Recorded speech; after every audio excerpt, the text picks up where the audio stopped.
1890 का दशक था। अंग्रेजों का आतंक पूरे भारतवर्ष पर कोहराम बनकर छाया हुआ था। अंग्रेजों की प्यासी नजर अब जंगलों पर जमी हुई थी। अंग्रेजों ने नया जंगल कानून पारित कर जंगलों को आरक्षित घोषित करना प्रारंभ कर दिया था और उसमें रह रहे आदिवासियों पर अत्याचार की इंतहा हो रही थी। उन्हें जबरन जंगल से निकाला जा रहा था, उनसे बेगार करवाया जा रहा था, उनकी बहू बेटियों की इज्जत लूटी जा रही थी और अगर कोई कुछ भी बोलने की हिम्मत करता तो दरिंदे अंग्रेज सैनिक उन्हें तोप के मुंह पर बांधकर चीथड़े बनाकर उड़ा दिया करते थे। ऐसे में एक 20-22 वर्ष का आदिवासी धरती पुत्र ने उलगुलान की हुंकार भरी, कहा, मैं केवल देह नहीं, मैं जंगल का पुश्तैनी दावेदार हूं। पुश्ते और उनके दावे मरते नहीं, मैं भी मर नहीं सकता।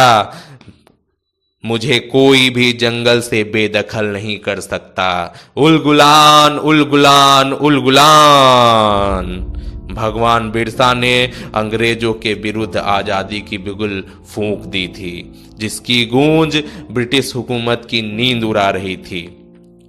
बिरसा ने अंग्रेजों के फूट डालों के गंदे इरादे को भांप लिया था, इसलिए उन्होंने सुधार आंदोलन प्रारंभ कर दिया तथा अंग्रेजों के सभी पैंतरे को नेस्ते नाबूद कर दिया।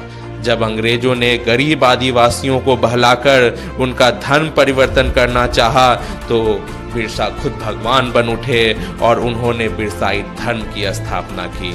उन्होंने सिंह बोगा की पूजा करने को कहा, पशु बलि, मांस, मदिरा तथा पेड़ों को काटने जैसे सभी गलत कामों को छोड़ने का आह्वान किया। स्वच्छता, सफाई और अपने धर्म पर गर्व करने की उनके इस धार्मिक सुधार आंदोलन को देख अंग्रेज बहुत चक्के रह गए।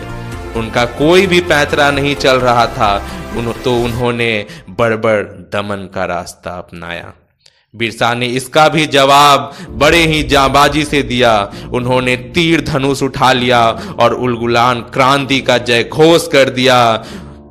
झारखंड, पलामू, राजमहल जैसे सैकड़ों गांवों से हजारों आदिवासी उनके इस आह्वान पर तीर धनुष, भाला, बर्छी, कटार लिए पहुंच गए। उन्होंने गुरिल्ला युद्ध नीति अपनाया। अंग्रेज सैनिक जब जंगल में पहुंचे तो उन्हें पूरा जंगल खाली मिलता, परंतु जैसे ही वे वापस लौटने को होते हजारों तीर उनके पर खच्चे उड़ा दिया करते थे। अंग्रेजों की मौत के घाट उतारने के उनके इस पैतरों को देख पूरा ब्रिटिश हुकूमत भौचक्का रह गया था। फिर अंग्रेजी हुकूमत ने सबसे गंदा खेल रचा जो इतिहास में कभी किसी ने नहीं किया था। उन्होंने पूरे जंगल के सभी तालाबों और प्राणी के सभी सोतों पे उन्होंने जहरीली जहर मिलाना प्रारंभ कर दिया।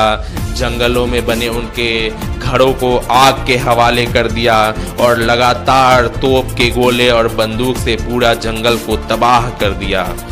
बिरसा कहाँ हार मानने वाले थे। उन्होंने अपनी आखिरी सांस तक अंग्रेजों के नाक में दम करके रखा।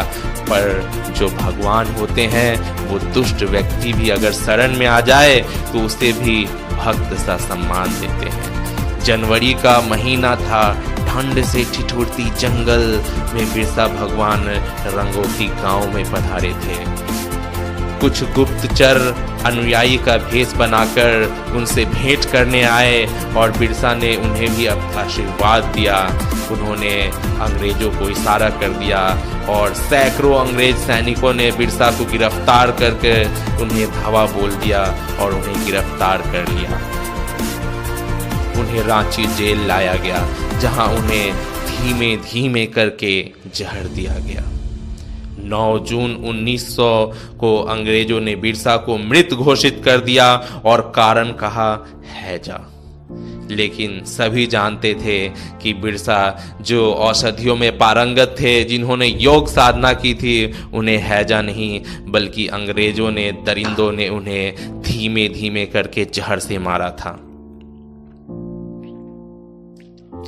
एक महान नेता और धरती पुत्र ने अपने बलिदान देकर जल जंगल जमीन को सदा के लिए आदिवासियों के हवाले कर दिया।